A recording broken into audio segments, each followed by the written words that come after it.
I say that every day, and I must believe it. And especially when I've got some great guests, which I do every day. Carl Dakin's here again, and we'll be here on Monday also. Was here yesterday, doing phenomenal. Love his newsletter. I'd subscribe if I wasn't already. And with us is a new guest, Nathan Hirsch, who has a great background, also in Colorado. So is Carl. So I thought that would be part of a great pairing. To start it out, chat's open, by the way. We depend on chat to be as relevant as possible, give you some quality takeaways for your time, thought, and effort today. Carl, why don't you kick it off with your first thoughts on building businesses and a little catch up for what you're doing and everything else. Well, they talk about doing these live stream shows where somebody's wearing their pajamas or their shorts, and I actually have on my boots for going out and shoveling out of snow. As many of you, everybody here in Denver, this is no surprise, but we got a lot of snow yesterday and the day before. I'm guessing around 20 inches at my house.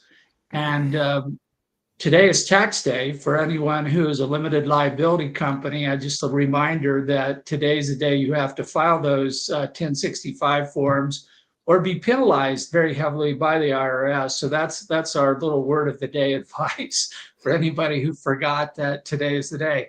And I just have to now get my tax returns somehow to the mailbox in a way where I know they get date stamped today. And so jumping over that to stuff, I've been working with Don for, I said 3 months now, it's got to be 4 months, going on 5 months, but I started working with him to learn more about how I might use LinkedIn Live as a tool and build a community of people who are supporting small businesses, which is my goal. I'm still trying to refine just what my strategy is and how I go about doing that. But I joined a cohort with some other people that Don is also mentoring on LinkedIn Live, and we get together and share information, and everything is just kind of escalating at this point. So I started a newsletter, a daily newsletter on LinkedIn on December 1st, and as of this morning, I had over 670 subscribers who are, I will say, a closer inner circle than the thousands of followers that I have on LinkedIn. And this has been kind of my learning journey, is to determine about people who know of me as opposed to people who will work with me, as opposed to people who will support me. Because when I want to go do something like a couple crazy projects that I was discussing with people yesterday, I want to know pretty much who I can depend upon to step in, comment, do something, introduce me, make things move forward, rather than going out and cold calling or evangelizing or trying to do something and hoping that somebody responds. So I find this has been a very interesting journey. I still think I'm close to the starting line as opposed to the finish line. And that's my opening remarks for your show this morning, Don. Well, those are great because I'm there with you and I'm seeing the progress. And we're really just leveraging off of live streaming and LinkedIn. So it's we're just taking advantage of something that most people don't know about, don't know how to do very well when they know about it, and can't stay consistent, and then collaborating to keep everybody's knowledge share up to date. So with that said, Nathan Hirsch is here. Nathan, first time. Why don't you share a little context on who you are, kind of what you do, and how does that apply to building businesses? Yeah, thanks for having me. This is fun. It's funny. My business partner Connor and I, we committed to LinkedIn about a year ago, and it's just been awesome to see the platform grow. I've been on it since, I don't know, I was in college 2012 maybe, but obviously I was using it for a much different purpose. But it's kind of fun to be part of the creative world now, and I post every day at 5 a.m. Mountain Time for anyone that follows me on LinkedIn. But yeah, I'm a longtime entrepreneur. I've never had a real job. I was a big e-commerce seller. I sold 25 million on Amazon from 2008 to 2016. I built a e-commerce hiring marketplace called FreeUp. That's what most people know me for, a competitor to Upwork and Fiverr. Our unique thing there is we started it with $5,000. We had no office, no US employees. We scaled it to 12 million, and we were acquired in 2019 by a company some of you guys might know, the Hoth. So since our exit, I've been building a portfolio of companies with Connor. Our newest one is Trio SEO. That's my t-shirt. It's our SEO company. Steven Snyder is the CEO there, who runs operations. We have 2 bookkeeping brands, Ecom Balance and Accounts Balance. We have Outsource School that teaches people how to hire, and we just continue building boring businesses that help other entrepreneurs. And kind of like you, Carl, I just love building businesses. I always feel like I'm learning and trying something new, and it's a lot of fun. Well, that's great. I mean, that's the kind of energy we need here. And you know, they say it's always your music, not your words, people remember. And you know, when you get excited, it excites a lot of other people, even if they don't know what the excitement's all about. And I think that's part of, you know, what I see in live streaming and LinkedIn is where art meets science, where if you can be creative in your thought process and be able to communicate in a clear, attractive way, you're going to continue to build on that. And then the key is what's your messaging, what's your target audience, and what's your strategy. Too many people just go to work, you know, and they do stuff and they do more stuff and they do better stuff, but they might be incongruent, or they may get their personal ideas in the way of what they strategically should be doing. So there's a tendency to do what you enjoy, be with people you have fun with, but you always got to keep pivoting because the landscape's changing and the people who are available are changing. And you know what I find? Too many people settle for small things and small people because it fits at that time, but it limits oneself going further. We've got our first comment. Abdul is here. I've never heard, oh yeah, I think I might have seen you. It might have been a while. Hello. Thank you so much for joining today. So Carl, now that you know Nathan, and Nathan's story seems to kind of dovetail with a lot of what you do. I mean, you've been doing what you've been doing for a long time with a lot of companies. What advice can you have Nathan at his tender age and early experience? Well, I think I should reverse that. I should ask Nathan for advice rather than the other way around. Nathan has engaged in using the latest tools, opportunities, marketplaces to build and successfully exit a couple businesses, and clearly has his hand in several more. And I see that entrepreneurs too often are using what they did yesterday as too much of a guide on what they're going to do tomorrow. You have to look at what's changed, what's the new tools that are available, the new markets that are generated. And there's a crossover there because quite often with a new technology, a new innovation, it opens up its own series of opportunities all around it. And so it's always good to be on the hunt, to be looking for places where you can help. And even if you do know more, and I want to be careful how I say that, Don, but even if you do know more than teach people how to use LinkedIn, you are taking advantage of a technology, a new tool in the toolbox, and helping other entrepreneurs learn how to use it like me to advance our own businesses. And so being the, as we call it, the person who's out front, who's learning how to do something first, with all the slings and arrows that may accompany that, you're doing that, putting yourself in a position where you are in a superior knowledge position, a superior understanding of how to utilize that. And that represents its own opportunity.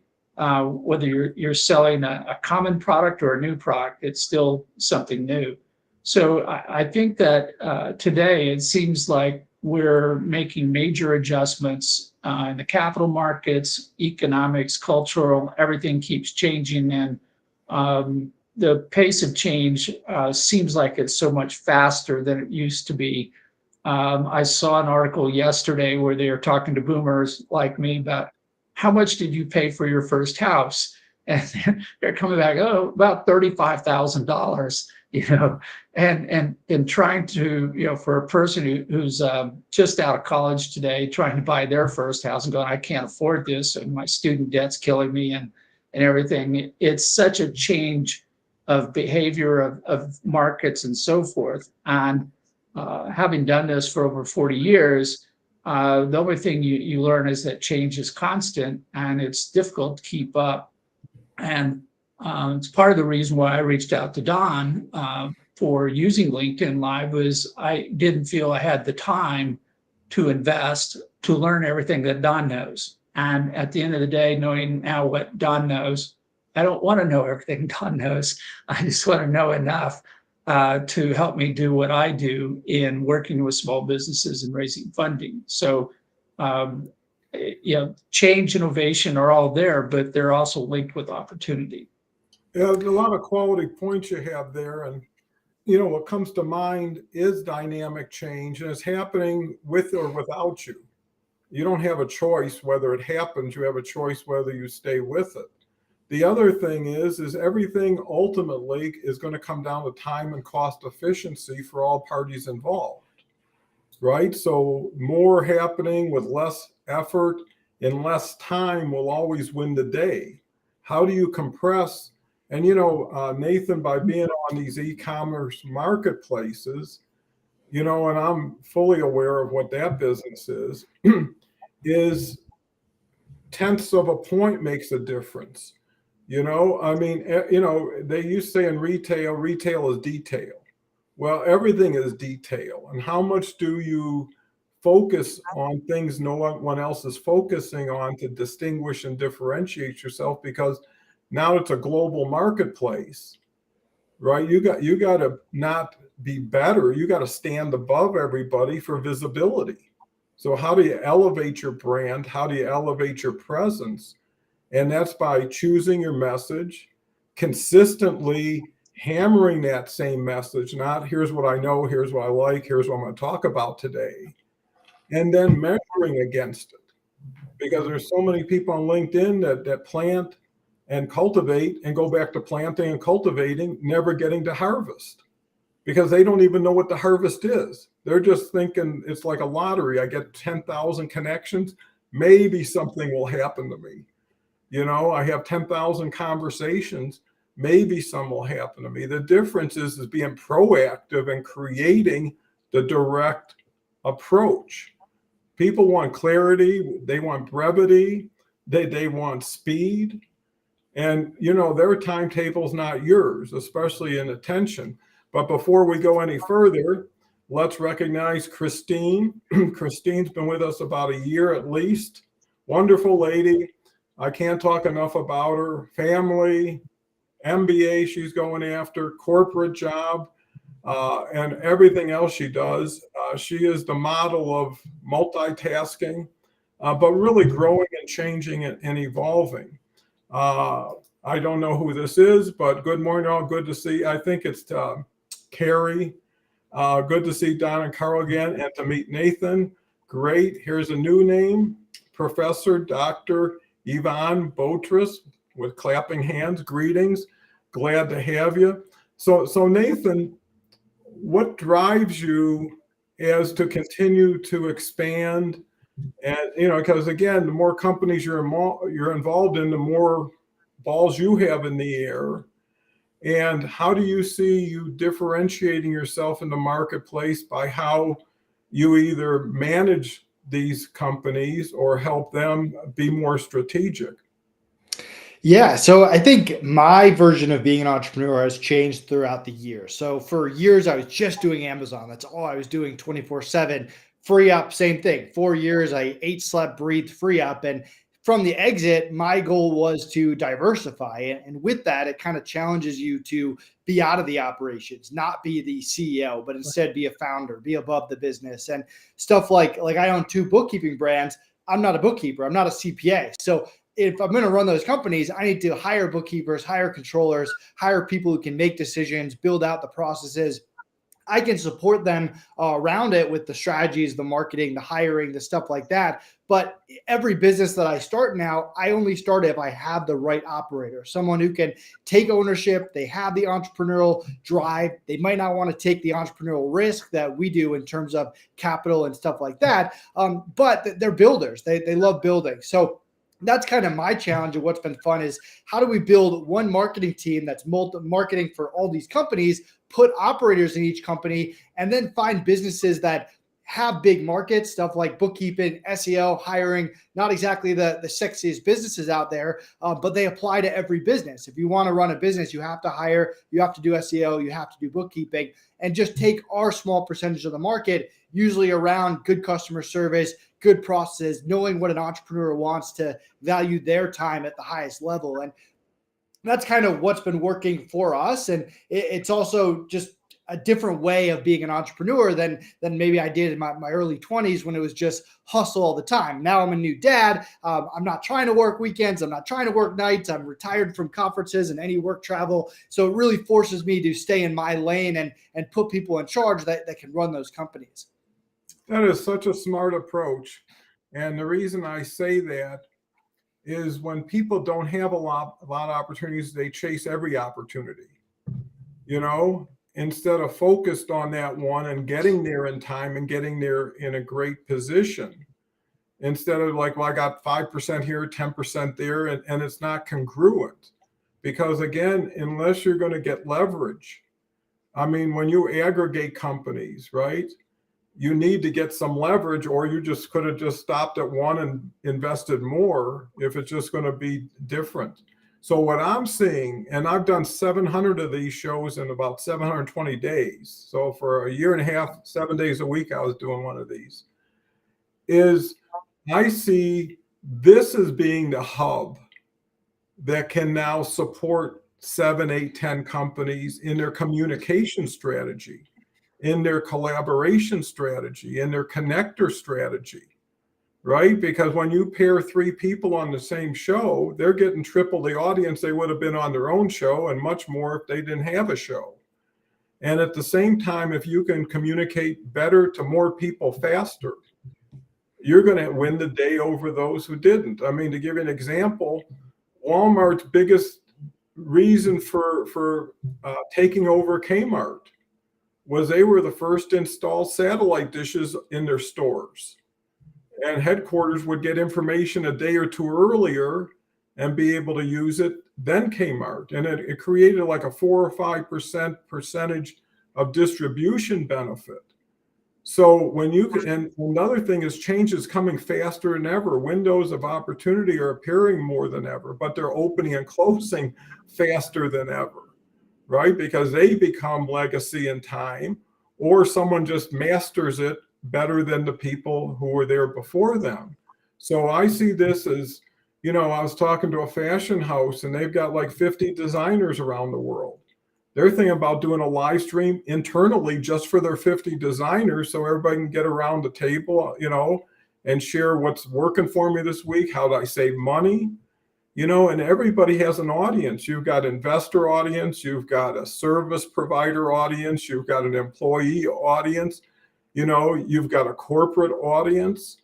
And why not have something that can get so many people more involved and build on what's already out there, right? You can buy companies, but you can strategically attach to companies in another way and expand your reach there. So anyway, Dennis is here.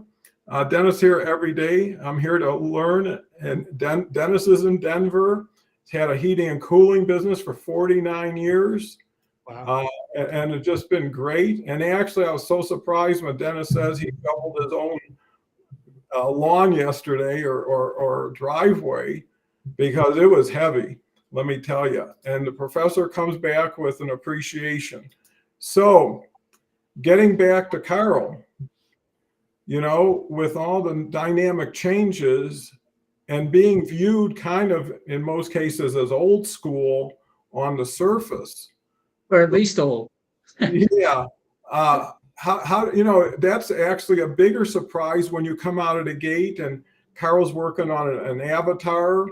and he does outsource. He takes advantage of outsourcing, AI, LinkedIn, live streaming. And you know what it is? It's not who you are, but it's where you are, right? How close to the edge are you working? You know, how many elements are you embracing? And you can make a great, even Frankenstein, if you combine everything in a proper way. So, Carl? Well, it's interesting because when people try to date me, like, when did you start business? I go, well, I started my career out of law school with the introduction of the first personal computer. It was a 16-bit, not K-bit, not gigabit, bit, 16-bit computer. And you had to program it yourself. There was no automation, no interface, so forth and so on. And at that time, as the early industry started, there were dozens of different hardware platforms with dozens of languages. It was the Tower of Babel all across the board. And you had to be constantly moving, shifting, trying to figure out, well, who's going to win the foot race? Who's going to end up being the dominant languages? Who's going to have the dominant hardware? And that battle goes on. You will see a shakeout in any industry anytime there's an introduction of new anything, where there may be hundreds and hundreds of people, like there are now, maybe tens of thousands, getting into artificial intelligence. And yet, I know within 5 years, that's going to be decreased by 80, 90, 95%, because those who perform or compete well will outshine, outspeed everybody else. But we also had a phrase back then that still applies to today, that I want to be behind the bleeding edge, not in front of the bleeding edge. Because if you get too far out, here in Colorado, we call it being over the tips of your skis, then your weight gets ahead of you and you find yourself on the ground speeding down the slope upside down. And that's not a place you want to be. So it gets hard. It is a constant challenge to judge how advanced, how much technology can I put in today? How many new systems can I implement? And to the point you made earlier, Don, we end up with a lot of systems, and quite possibly they're contradicting, fighting each other. So you have to work to try to figure out, well, do I keep this one, get rid of that one? Can I combine these two? Do I find a new service that can do these for me? Because we all end up running out of time. So Nathan, I'm so pleased that you have taken control of your time and you brought in all these other people to work on your different business opportunities, because too often the entrepreneur just says, my only way forward is to go faster, and they burn up quicker. It's like a space capsule re-entering the atmosphere. It's like, okay, now that we're going at a high speed, we're just going to disintegrate, because we don't really have control over our life. We let it get out of control, the business taking over our personal life as well.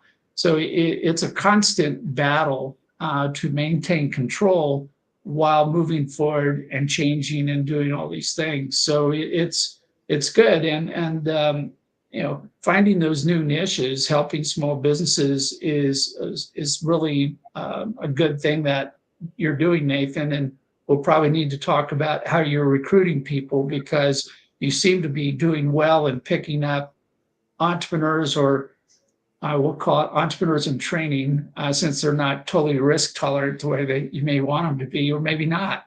I'm curious to that question, because we talk about entrepreneurs willing to take risk, and a lot of time they don't even know what the word means. It just means to go do something.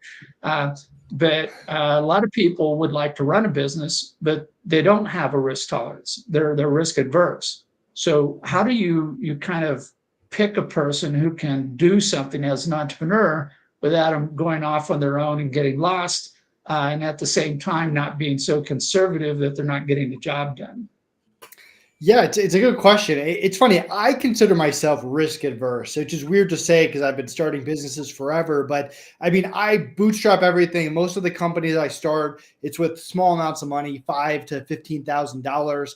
I'm running them remote. I'm not signing big office leases. I'm doing whatever I can on the legal side to protect us and set it up correctly. So it's not like I'm taking $500,000 and putting in somewhere, or taking a second mortgage on my house, or anything like that. Now, with that said, I kind of go into it knowing that entrepreneurship is hard, and just because you had past success doesn't guarantee you future success. Most businesses fail, so I kind of have that mentality. But I try to go in markets that are big, where I'm not trying to create a new market. I'm not trying to make the next Uber. I'm trying to take something that's already there, like bookkeeping or hiring, and put my own spin on it. And hiring it is one of the most important skill sets you can learn as an entrepreneur. It's the first skill I learned when I was at 20 in college running a business, and I had no idea what I was doing, and I was just hiring anyone that applied. And I spent years really perfecting my hiring process, looking for not just skills, but the right attitude and the right communication as well. And now we actually teach our hiring process at Outsource School. For anyone watching, outsourceschool.com, and really looking for not only teammates, but those operators, the operators that, yeah, they don't want to put capital in. They want some stability. So they'll get some kind of profit share, but they'll also have a steady money every single month as well. So they want that. Someone who doesn't have the skills around whatever their skill is to grow a business. Because if you're a really good baker, that doesn't necessarily mean you're good at running a bakery. There's a lot that goes into running a bakery. You got to do the finance and the marketing and the hiring and all the stuff outside of just making good bread. So we try to find someone who knows that they're not going to be able to overcome those weaknesses. We're good at the hiring. We're good at the strategy. We're good at the marketing. We don't know how to do bookkeeping. We could do SEO. My business partner could, but we don't have the time to do it. So we need someone who can come in with that skill set, who wants to learn the stuff around it, but knows that we're bringing that stuff to the table, and that they can't lose money at the end of the day. If the business goes out of business, which happens, hopefully it doesn't, but if it does, we'll be okay. We know that at the end of the day, they're not going to lose money in that equation. So that's really what we look for in someone. I think, you're so ahead of your time, because it took me, again, you're never as bad as the first time you attempt anything, right? Because you're going into it with everything you had before you did it, and most of it doesn't transfer at least that well. So, again, it comes down to communication. It's qualifying, interviewing, and are people teachable? Are people open to change? I mean, and that's really the key. And plus, how they address and promote themselves is where they're going to promote and address you, right? And it's mostly positive people that you try to go to, because they project on everybody around them. They say the most depressing thing is a soldier walking into the general's tent and having him have his head in his hands crying, right? I mean, so you got to be the cheerleader and be authentic. I mean, there's so many things that it's not absolute. It's all conditional. It's all relative. Situations change. How do people take responsibility? How do people take accountability? Because people say, I made a mistake and I'm going to learn from it, have such a better situation going for them, then nothing's wrong. I can make it work. Don't worry about it. And then who is a me person versus a we person? And then how does that transform into reality when the rubber meets the road? But I think constant communication, people hire people and then move on to the next hire, instead of, again, developing the person they're with, making them feel they have some ownership, even if it's sweat equity, and making things better for them, because if they don't have the risk tolerance and it's new to them, they need more to build them up than they're going to give. It's like yelling at a stove saying, give me fire, I'll give you wood. It works the other way around. We've got a new lady who I haven't seen, Shauna Wood Coleman. Good day, folks, and happy Friday. So happy to see you. You just never know. And what's showing up on the screen is probably 15% of what's viewing the show. And then after the show's over, it ripples and extends forever. And especially like Carl paired his YouTube, his LinkedIn, and his Facebook. This is all live streaming on all those channels at the same time. And how can you get that much leverage against that much of an audience?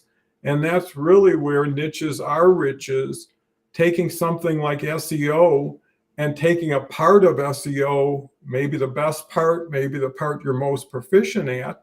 And what we're doing here in Carl's case, it's something capital, I forget from day to day. I know Let me help you out here, Don. So the newsletter that I do daily, I call Instant Funding.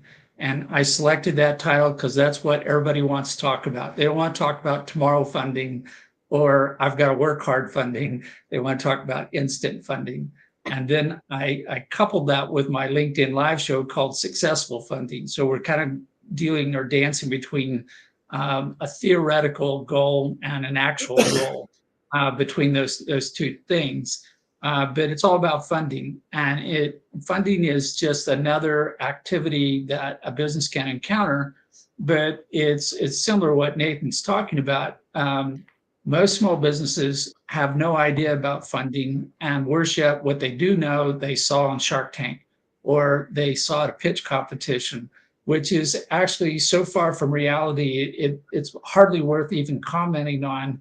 And today's article that I posted, I was talking about reality. I said, we can all hope that somebody, that we don't know hands us a check and it covers all the stuff that we want to spend money on. But it doesn't work that way. If you don't have a relationship, if they don't know you, don't trust you, there's no way to get from here to there. And then we have to remind ourselves that if this investor candidate is so smart that they're going to give me money, they probably already have invested all the money they have in other businesses. They've got their money at work, so they're out of money at the time that I talk to them.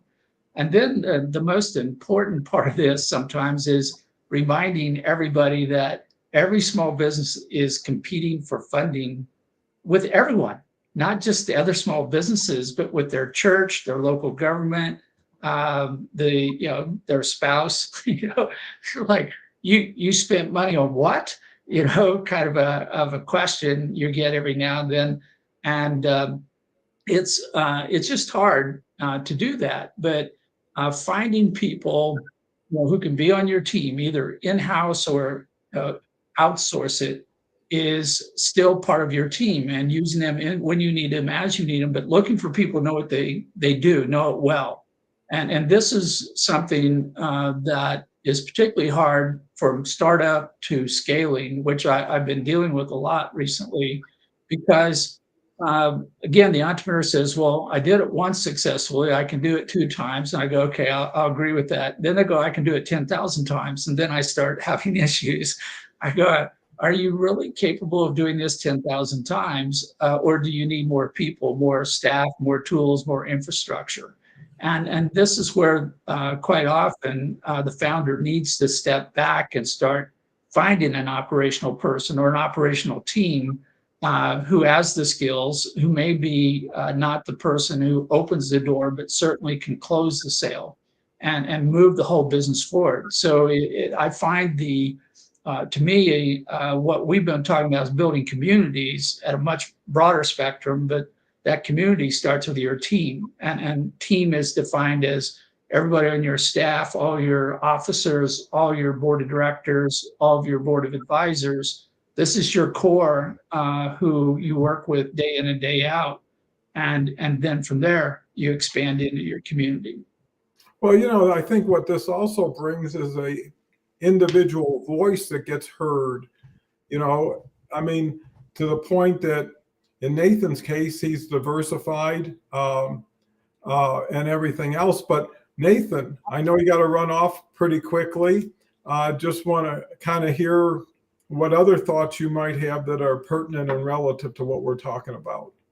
No, I mean, entrepreneurship is a game where you never really know whether something's going to work unless you try it. And it's a lot of trial and error. It's trying different things. Just because something works for someone else doesn't mean that it'll work for you. And yeah, I don't know. To me, you got to treat it like a game that you never really know the outcome. You're making the best decisions possible based on the information that you have. And if you continue to make good decisions over time, you'll have success, but you probably won't have success in the way that you think you'll have success. I mean, if you had told me 10, 15 years ago, I'd be selling baby products on Amazon or running a freelance marketplace or a bookkeeping business, I wouldn't believe you, but life has a funny way of leading you in different directions.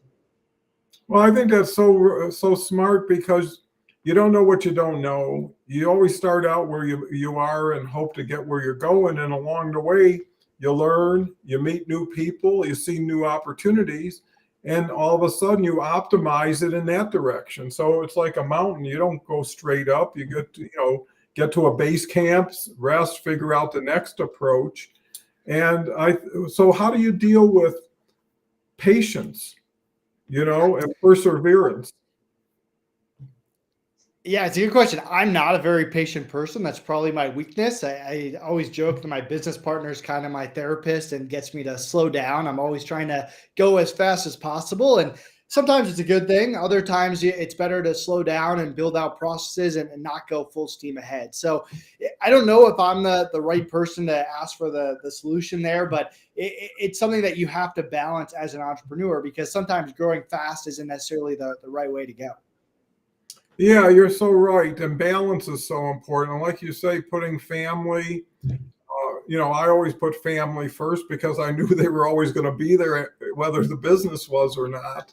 And that's a long-term investment. And I think, knowing it's a marathon and not a sprint, you got to keep yourself in shape. You got to take yourself out of the game and sit down for a while. I remember every vacation I took in the early days of my businesses is like I'd go to Florida for 3 days and everybody else would come back a week later because I didn't think the business could live without me. And you find it lives just fine and actually better by giving everybody a break in the action. And then you get to settle, right? Because to your point, you compete against yourself after a while, instead of filling in and letting people catch up or actually letting other people run. Right. And getting behind them.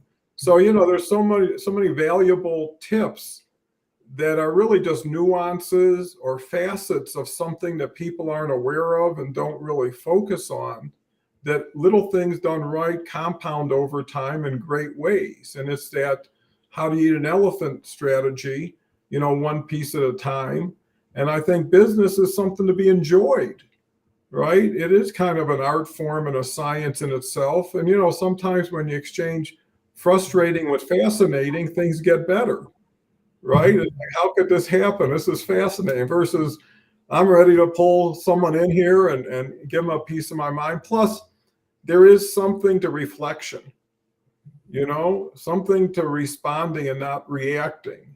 And something to understand that mistakes get made, and if the person had the best intentions and learned from it, it's harder to find a new person, train him, and get to know him like that person. But everything is everything.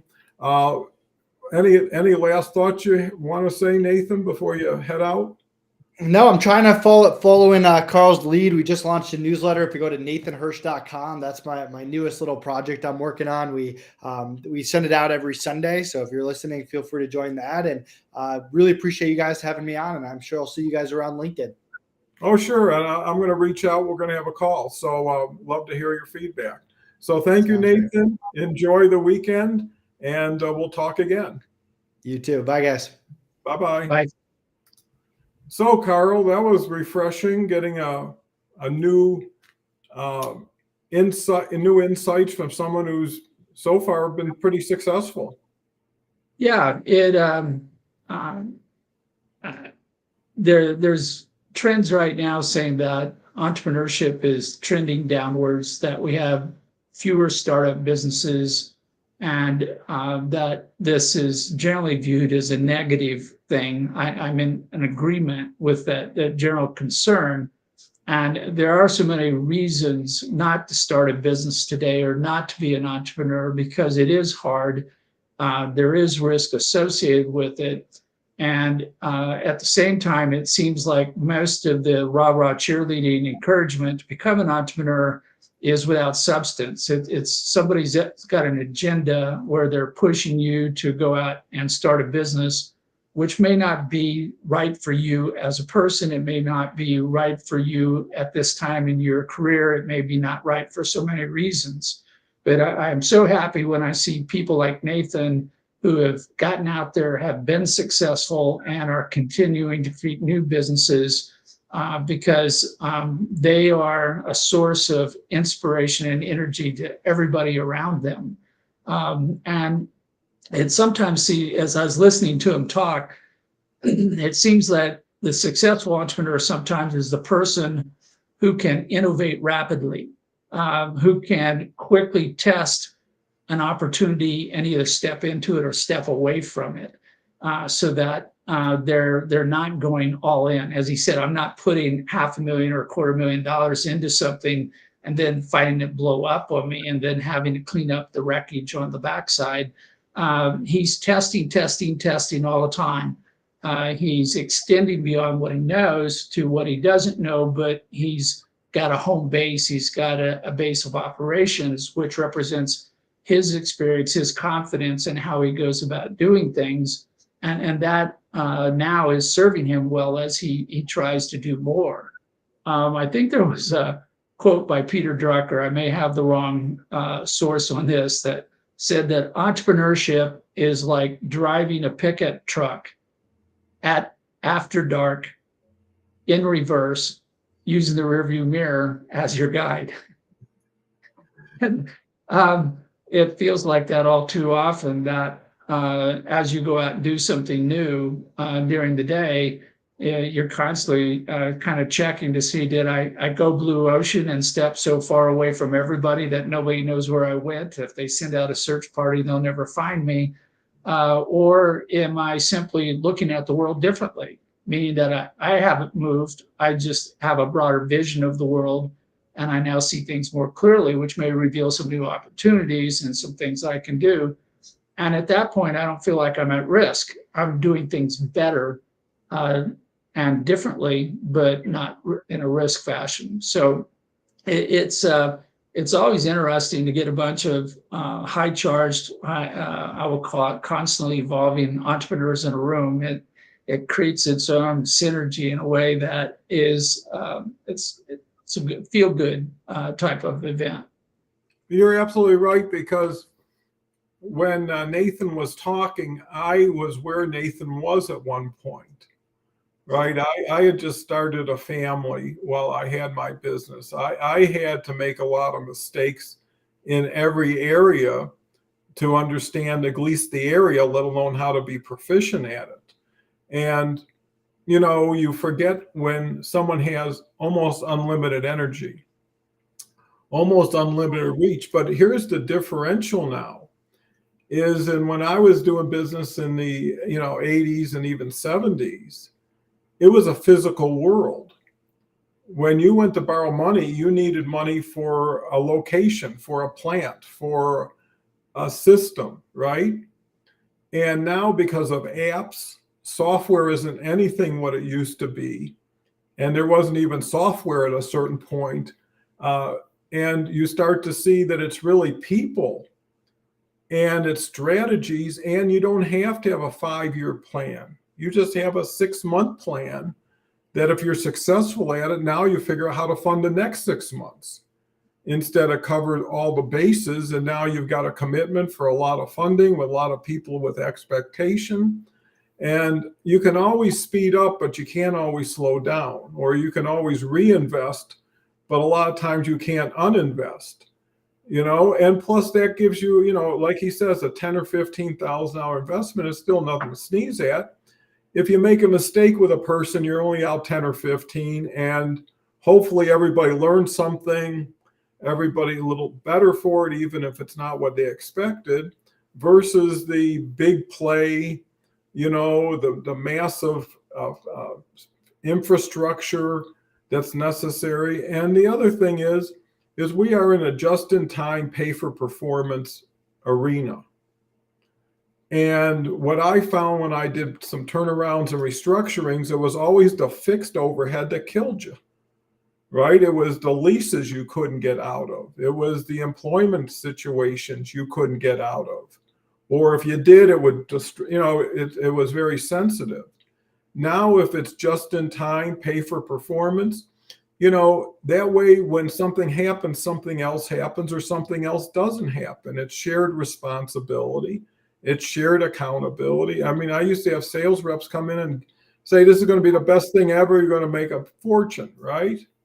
And I would say, I'll tell you what, you guarantee the sale, pay the freight in and out, I'll give it a shot, right? If you're so confident and it looks like you're dancing all over the place, I'll do it. But if it don't work, it ain't on me, right? And at that point, was that person totally honest? And if it's a slam dunk, then we're never going to have another conversation about. We'll probably add a bigger conversation. And I think that's the key. Is everything is conversation. Everything is, I just heard what you said. Here's what it made me feel like. Here's what I think we can do with it. But here's the thing. In the past, you were either local oriented or industry oriented. You had very little choices. You had to work within that framework or that arena typically. Now with live streaming, with LinkedIn, hey, anybody who's a fan of yours is an opportunity to be a partner of yours in some strategic way. It could be just someone who sends your message along and they're an influencer. It could be a sponsor. It could be an investor. It could be somebody that Nathan would want to hire. But knowing there's people like Nathan who are open to it separates Nathan when he leverages something like this versus same old, sharpen your pencil, do more faster. That's more of a quantity play than a quality play. And I think that's where you're going to still invest the same time, maybe more, but now you're going to be on a road that nobody else is traveling on. And when I hear people like Nathan has these companies, well, each company should have a show. Because when you look at investment, even my program, if you're in for under $500 a month for a couple months, for $1,000, you're on your way if you choose to be. And if you want to have what you have and this, you have them both, because what you get is more frequency, right? So if you have 5 shows a week that are really good shows and niche, it's better than having 2. But how do you have those shows without creating all that work before and after the show? And I think that's where, again, you expand, you compress, you expand, you compress until you get to a distillation that's really high quality. But can't have a show without recognizing, Dennis, you are an early leader in staying up on the advancing slope, and teamwork still works, helping stay in control and avoid the toll. I'll tell you one thing, when you're in business for yourself, it's one of the lonely places in the world at times. When you're looking at the ceiling at 4 a.m, say you got to have a miracle in 3 hours when you go to a board meeting and you have yet to figure that out yet. But it makes you figure something out. Beverly's here. Beverly's Tuesday. Wonderful lady, wonderful professional, great at everything she does, inspires me and encourages so many other people with her positive attitude. Great to be greeted. Beverly comes back. Great name, Carl. Everyone wants instant results. Must be with instant funding. Dennis comes back with an instant fun is more fun, funny way to make enjoyable money. Thanks for reminding us. That's an important point.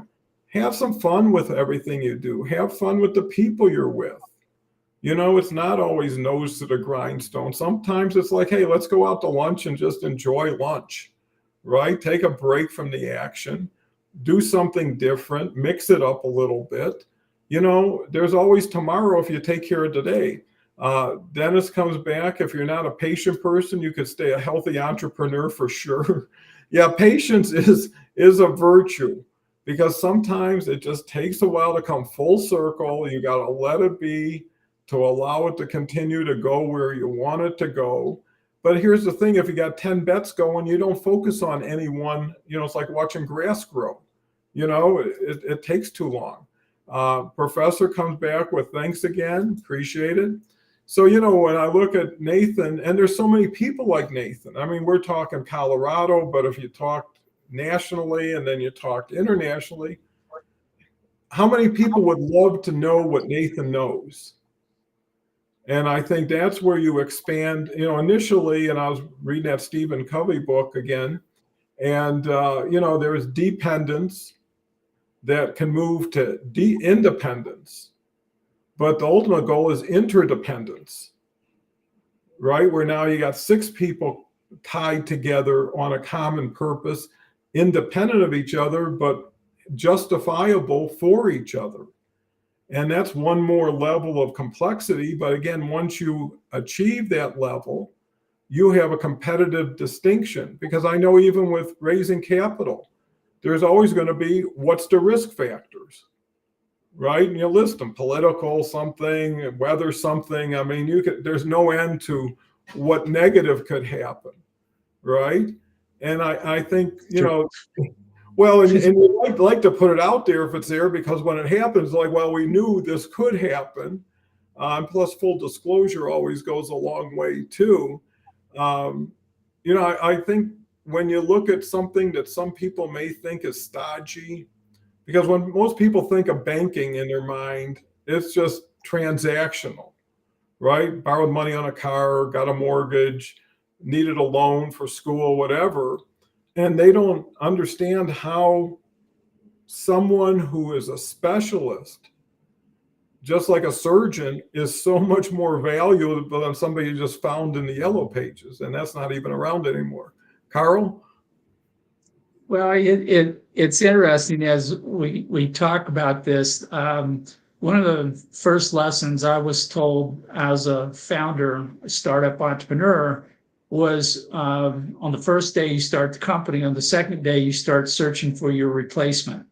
And the general rule of thumb was go find somebody smarter than you are, which invariably translated somebody that's maybe a little more conservative, a little more risk adverse than you are.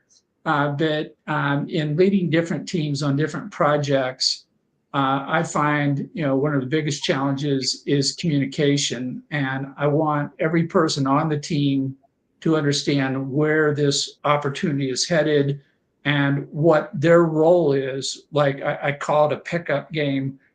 Who's playing first base? Oh, we're not playing baseball. So here's the new game we're playing, and here's your position, and here's what you're doing. But I want to link what they're doing to the outcome, to the success of the organization. I want everybody to understand how we're all working together as a team in order to make something happen. And as we're in some ways, as an entrepreneur, you can outpace everybody in your company. You can run faster, leap high buildings, whatever it's going to be. But if you leave everybody behind, they don't know where you're going, what you're doing, how they're going to contribute to what you want to do, then you're all by yourself again. You just become the lonely person you don't want to be. You're the person who's worrying at 3 o'clock, 4 o'clock in the morning going, how am I going to get this done? And so say, no problem. My team and I will figure this out, and have the confidence that they're going to do that. What I find with LinkedIn is that in some ways, I'm working to build my own community of people who support businesses. That's my general thing, but more specifically, how we all work together to help a small business raise funding. Using LinkedIn is like me educating everyone out there on how they can help me help small businesses raise funding. So this is kind of how I'm communicating through my show and through my newsletter. Is I'm saying, if you agree with me that this small business, I had a great conversation with a guy yesterday who is trying to redevelop neighborhoods that are in serious economic distress. Well, how are we going to get there from here? Well, by the time we got done, we named 5 different groups that need to come together with different skill sets and work together in order to overcome this difficult challenge.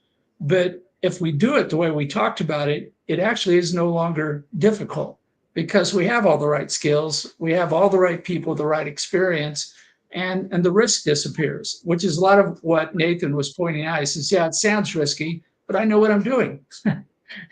that takes the risk, most of the risk out of the equation. So I see that being on LinkedIn, being on this show, communicating with people. Part of what I need to do every time I do that is say I am looking for more people to be in my community, but let me show you how you can be a member of this community, how we can work together, and so in effect, we're building best practices on how to be the best entrepreneur we can be today, and that is dependent upon other people with other skills and having those people in ready to help mode because they're already part of your community. Without that, you're doing it all by yourself. And as good as you are, Superman, Superwoman, I won't lay bets on you at that point in time. Well, you make a good point, couple good points. And one is you have to let someone in for them to help you. And you have to be open to coming in to help them. And only through trust and safe environment can I mean, if you take today, and I always qualify it or relate it to like a buffing wheel, right? If I come on the show at 9 and on one side I've got Carl, the other side I've got Nathan, and they're bringing thought and ideas and experience to the table. First of all, I'm focusing on what they're talking about, right? So if someone says bootstrap, I'm thinking bootstrap, right?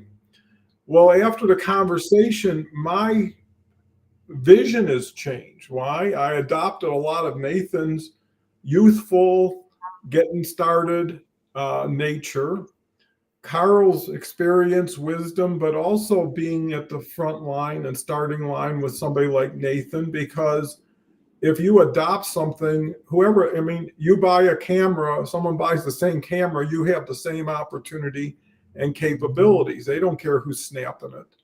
And anybody who can be forward thinking, but also marry it with some traditional relationship building skills. You know, technology by itself isn't enough. Relationship skills by itself isn't enough. How do you come up with the right ingredients? You know, some people bake a cake, same cake, but the taste is definitely different, or whatever you like in that. And I think you allow yourself, just like a car, to get, hey, put me through the car wash today, clean off some stuff I don't need, polish it up to where I do need it, and then identify the people that make me better for being around them. And at that point, you build a community within a community. So you have a supportive community, influential community, but then you've got an active working community where people want to get beyond just, yeah, I'll share your article, to let's have a call. The other thing is how many people like Nathan could come on a show like this? How many people, and Harvey Tuck has been the primary example of just working with the top franchise people in the world. He found a publication that identifies the 1,000 most influential people. This year he was on it, but isn't it easy to go through a list of 1,000 people, invite them onto your show, or invite them to be a viewer on your show, versus just throwing something out to 1 billion people? Hopefully it catches. And I mean, to me, it's one step a person could have taken to have more relevancy and value, versus, hey, I'll buy a ticket and hopefully it pays off. And I think that's where training, that's where strategy, because if nothing else, someone should have someone look at everything I've done to date, right? So if someone was able to go into an appraiser and just throw it on the table, say, here's everything I've done, here's why I'm doing it now, here's what I'm doing. And somebody with some keen eyes would just boom, just say, hey, this stuff isn't, if you're telling me you're going here, this won't get you there. If you're telling me you're spending this much time and you're getting this, it doesn't work. And you'll never do that, because it's just like, even in turnaround situations, the person who created trouble is the last person who's going to help you get out of it, right? Because in most cases, they don't want to admit it, and they want to make it work when it's already broken. And I think that's where a smart entrepreneur comes in, is you have to have a stopwatch. right? There's a point where, okay, we tried, it didn't work, we're not going to try it again that way. And I think you have to act as if you are your own boss. You almost have to be a little bit away from yourself to look at what you're doing. And, people love to see you find an answer quicker than most of them have, or at least around the same time, and take action on it. So I think this has been a very refreshing, mile a minute conversation. I'm so glad we had Nathan today. And, having Nathan teaches us about having Nathans and what that can do to a show like ours. So, Carl, final thoughts. It's basically everybody needs to look outside themselves to build their team, their community, to get the talent to allow them to compete most effectively, most efficiently. And as we're using Harvey as an example, Harvey's created this franchise show, but by doing that, he's taken a path and he has demonstrated a way to be successful in elevating his own brand and by sharing information of experts with everybody else who wants to learn more about franchising. So he's paying it forward. He's putting it in a format where everybody can see it. And he's doing it in a way that's methodical, strategic, so that he's getting a lot done. And this is essentially what we're telling entrepreneurs out there, that if you want to be successful, there are people out there who are willing to help you get where you want to go. And depending upon what you want to do, can probably do it better, quicker, faster than you, which is great, because that means you don't have to do it anymore. You can get back to what you do best. And so it's an ongoing adventure, but it's also a learning curve. Every day you try to get a little better. And this is one of the latest, best tools for doing that. Well, thank you, Carl. I mean, you bring so much, not only joy, but valuable information to everyone. Just want to recognize that Omar's here with Zoom Party. Thank you for being here. Dennis has a couple final comments. Agree, make a cake and learn and share your mistake. And also, great hour of learning power. Thanks, you bet. One last thing Dennis had to say: have a strong end, not just a weekend. And teamwork still works strongly, not wrongly. Couldn't agree more. Thank you all for showing up today, for participating, for learning together. It means so much. And we are trying to take the lessons we're sharing to heart and apply them here, right? How do we get better? How do we get more valuable? How do we, justify your time, thought, and effort? It's nice when you end up with a couple emojis, that kind of share people's, let's say, gratitude. So come back Monday. You'll see Carl again with Con. This is what they call a relay race we're on with Carl. Get everybody up to speed as fast as we can. And I do think this everyday thing really starts to take hold at a certain point, just like any practice. So again, thank you all. See you Monday if you can make it. We'll have Carl and Con. Everybody knows Con. And then Tuesday, we're coming back with Beverly, and it only gets better, or at least as good from there on. Take care.